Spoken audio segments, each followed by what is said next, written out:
If you find yourself without electricity at this time and you're awaiting the power company to restore that, it might be a good idea to go ahead and turn the breakers off in your breaker box, and then when power does get restored, you'll see it start to come up in the neighborhood. Maybe the street lamps will come on, or maybe the power company will notify you. And then you can re-energize each breaker one at a time and just make sure that everything's intact, that there's not a hot spot.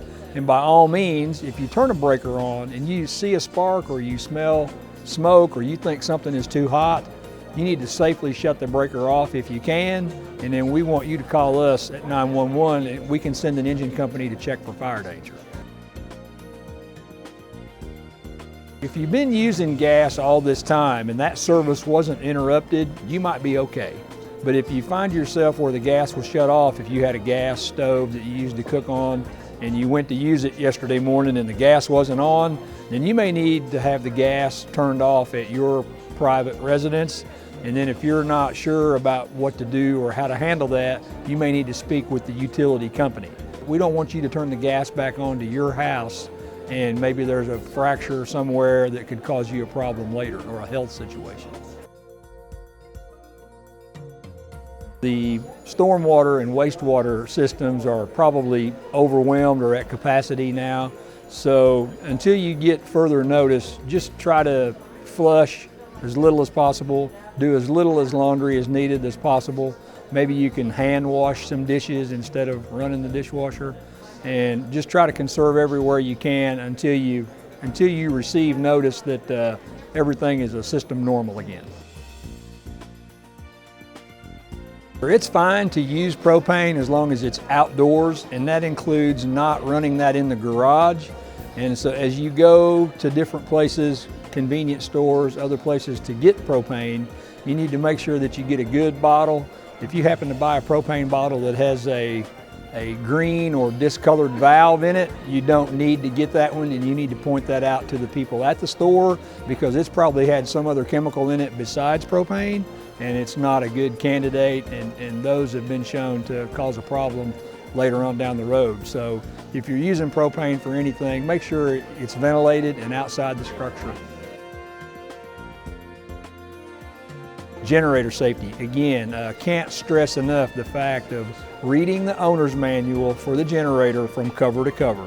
Make sure you understand how it's used and make sure that you shut the generator down when it's time to refuel it. Give it about 20-30 minutes to cool off.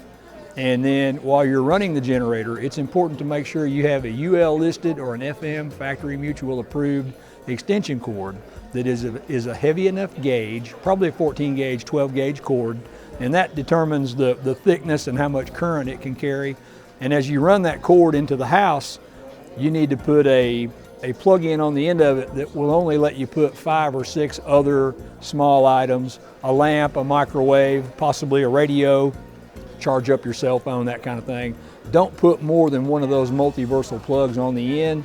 And while you're running the generator, naturally your air conditioner is going to be out. You're going to have windows up and screens and that kind of thing. Make sure you put that generator 25 to 50 feet away from the structure, and you need to check the wind every couple hours or so because you might have placed your generator in a safe location and the wind is blowing the exhaust away. And that wind can change any time, and that exhaust gas can start coming into the structure or the home. So you may begin to feel nauseous, get a headache, or you get sleepy all of a sudden. You need to reevaluate the location of your generator. You might need to move it or stop using it. If you do find yourself encountering those kind of health conditions, you need to move outside to fresh air where it's better ventilated until you start to feel better. And if that goes away in 3, 4, 5 minutes, then it can be safe to assume that you were getting some carbon monoxide, and we don't want that at all. Now you're at a point where it's been deemed safe and you can move out, and you probably have your own chainsaw where you want to cut up limbs and carry them to the street and that kind of thing. Make sure you wear a hat. Make sure you put on sunblock. Wear some gloves, safety glasses. We see a lot of uptick in eye injuries from sawdust and simply just getting a limb or something that hits you in the face. Who's to say you might not have an allergy to that? So wear your PPE, your personal protective equipment. And if you are going to run a chainsaw, make sure you read the owner's manual from cover to cover. It's very critical, very important. And you need to make sure you wear the proper safety equipment with that. A long sleeve shirt and either long pants or the safety Kevlar chaps that you can purchase for very little or nothing. Make sure you have proper shoe wear. They might not necessarily have to be steel-toed boots, but you need to have something that cover your toes and protect your ankle. And this isn't light work. Make sure you stay hydrated, water, Gatorade. If you're a person that's on any type of prescription medication that might limit your ability to function, then leave that stuff alone and wait for some grandkids or a nephew to come home and they can help you with that later.